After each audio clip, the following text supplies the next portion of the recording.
So we know the school system in the United States sucks at teaching kids basic financial literacy.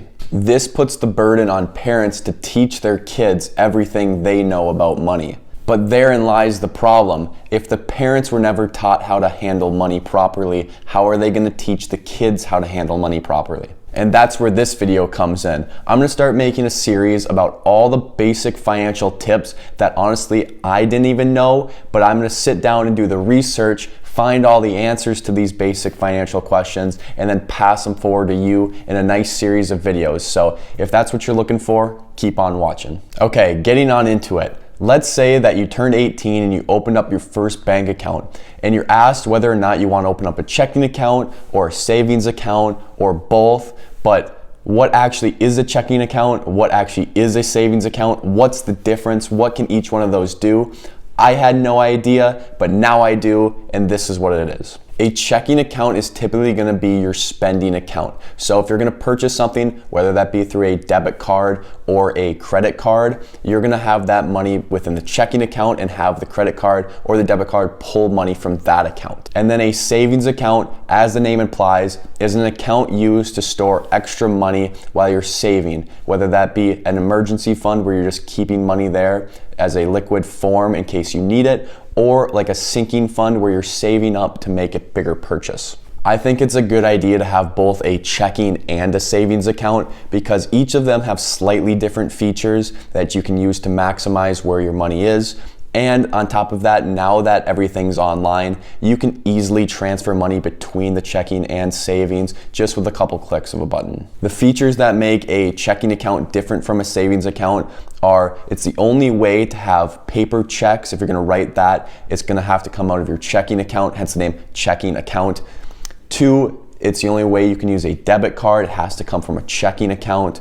3, they have what's called overdraft protection. So if you accidentally spend more money than what's in your account, you can have a separate account linked so you won't have to be paying those pesky fees. And last but not least, checking accounts offer a feature called bill pay, where you can set up recurring payments, say for a utility bill or for Wi-Fi. You can set that up within your checking account to have money automatically withdrawn on a specific date to a specific company. On the other hand, typical features for a savings account, there's only one, and that's they usually pay more interest for money that you have within the savings account. Now pay attention, not all savings accounts are created equal. Savings accounts offered by these big banks, think Wells Fargo or Bank of America, are oftentimes going to be offering you a very low interest rate. Comparing that to some online banks such as Ally or SoFi, they usually offer what's known as a high yield savings account where their overhead payments of their company are very low because they're completely online.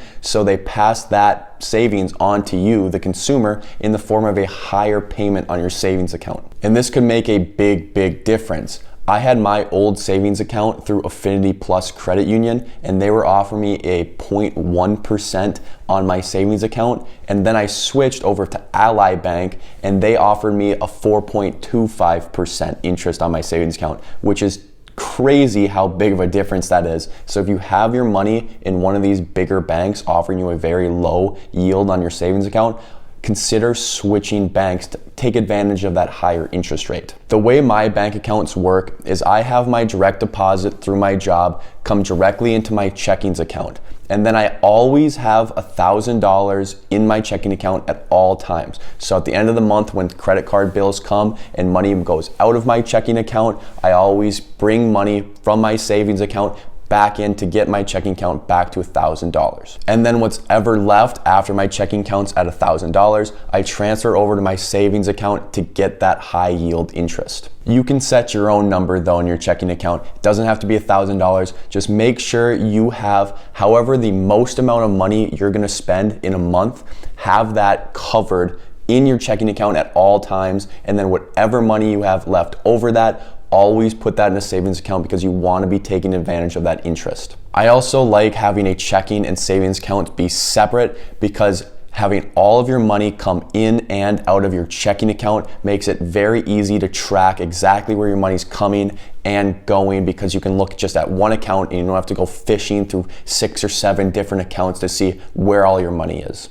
All right, moving on to something a little bit different. Do you guys remember Albert Einstein or Ben Franklin or whoever it was saying that compound interest is the eighth wonder of the world? I remember growing up always being like, what does that even mean? What is compound interest? Why is it the eighth wonder of the world? I thought that was like coral reefs and like pyramids were the wonders of the world. What is compound interest and why is that so special? But let me tell you, compound interest is definitely the eighth wonder of the world, and I'm gonna walk you through what it is right now. So firstly, to understand compound interest, you first have to understand what regular interest is. So let's say that you have $1,000 and you're gonna earn 10% interest on that amount. What that basically means is that you will earn 10% of $1,000 or $100 over a set period of time. In finance, almost all of the time when you hear the word interest, it's gonna be over an annual term period. So every single year, you're gonna earn 10% on that amount in this example.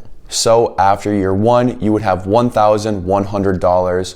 After year two, you would have $1,200. Year three, $1,300, and so on. So in this example where you're just earning interest and it's not compounded, in order for you to reach $10,000, it would take you 90 years of earning interest. Now that example is without earning compound interest. Compounding interest is essentially now earning interest on your interest. So let's go back to that example where you have $1,000 earning 10% interest, but this time it will be compounded annually. So in this case, after year one, you would have that $1,100. However, it changes in year two. Now, instead of having $1,200, you're gonna be earning interest on that $1,000 principal, but also the $100 you earned in year one. This makes your year two total now $1,210. Then in year three, your account would go up to $1,331. So you can see that compounding effect take place. In this example, it would take under 25 years to reach $10,000, which is a heck of a lot faster than that 90 years it took you normally. This is the power of compounding interest. It's like an avalanche or a snowball rolling down a hill. It's gaining speed the longer it's rolling down that hill. So if you're saving and investing your money over a long period of time,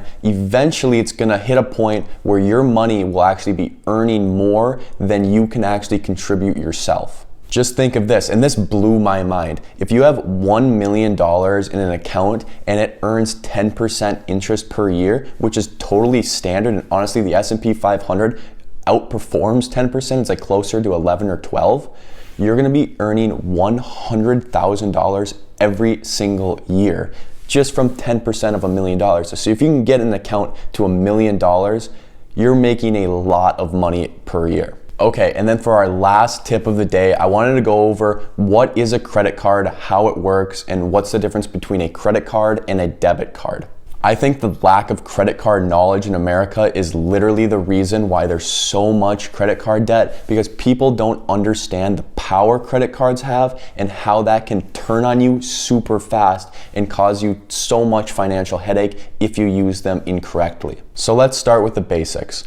Every single time you're using a credit card to purchase something and you swipe it or you tap it, you're not actually paying for it. You're taking out a short-term loan to pay for that item. The credit card company are the people applying that loan and purchasing that item for you, and then they're gonna send you a bill at the end of the month expecting you to pay them back for whatever you purchased over that month. This is different from a debit card because a debit card doesn't use debt. Every time you use a debit card to purchase something, instead of taking out a short-term loan and having to pay that back in the future, you're actually paying for it just like you would if you paid cash for it. It's gonna take the money directly out of your account in order to make that purchase. Now, on the surface level, they both do the same exact thing. They're a little piece of plastic that you can use in order to purchase something. However, they are drastically different. Credit cards are much more risky. They're a very double-edged sword. They can be very good to you, they can be very bad to you. It's all gonna depend on how you use them. So credit cards are great because they offer you rewards for just using the credit card, whether that be in the terms of cash back, free travel, or gift cards to different places. Every purchase that you make with a credit card, they're gonna give you a certain percentage of that money that you spent back to you in the form of rewards. And this is the reason I use a credit card for every single purchase that I make. However, credit cards are not for everybody. And if you abuse the power of a credit card, it will come back to bite you in the So, credit cards are businesses. They're not charities. They don't just give away rewards for free. It's not how that works. They have to be making money from somewhere if they're going to be offering you these amazing perks and benefits. Credit cards make money in two ways. The first way is they charge a transaction fee for each time you use a credit card. The customer actually never sees this because the transaction fee is charged to whatever business you're purchasing from. And this fee is somewhere between 1 and 3%, around that area, for each purchase that you make. So if you're at a store and they don't accept credit cards or they don't accept certain credit cards, this is the reason why. The second way credit card companies make their money is on the people that use the credit card. Since when you're using a credit card, you're taking out debt and not actually purchasing it yourself, you have to pay them back every single dollar that you took from them. Otherwise, you're gonna start accruing interest on the balance that you have outstanding with them. And as we determined earlier in this video, compounding interest is the eighth wonder of the world, and you don't want that eighth wonder of the world working against you. And credit card companies charge the highest interest rates you're ever gonna see in the world, upwards of 25 to 35% interest compounded on your outstanding balance. This is why it's so crucial that you pay off your credit card statement every single month, and you have to pay it off in full. Credit card companies allow you to make minimum payments on your bill, and they'll say that's good and you're just gonna keep making those minimum payments every single month. But in the background, that outstanding balance that you're not paying is accruing that ridiculous 30% interest every single month. So your credit card bill actually increases over time, even though you're paying it off. And this can get very, very dangerous. Some people use credit cards willy-nilly, like they don't care, and then they realize like 5 years later that they have $10,000 in credit card debt that's accruing 30% interest. I mean, that's $3,000 every single year of money that they didn't even use to purchase anything. So if you're gonna use a credit card, you have to be comfortable taking on that debt, not getting flustered, paying it off every single month, and being responsible with the debt that you take out. You have to be paying it back. And then if you're good, comfortable doing that, you can reap all the benefits and rewards that these credit cards are offering you. And that's gonna do it for this tips video. Thank you guys all for watching. If you guys have any questions about personal finance that you guys want me to answer, drop a comment down below and let me know what you guys want me to cover in the next financial tips episode. And then you guys know the drill. Hit that like button, subscribe button, notification bell, blah, blah, blah, blah, blah. You've heard it all before. I really appreciate you guys coming out, and I'll catch you in the next one. Get out of here.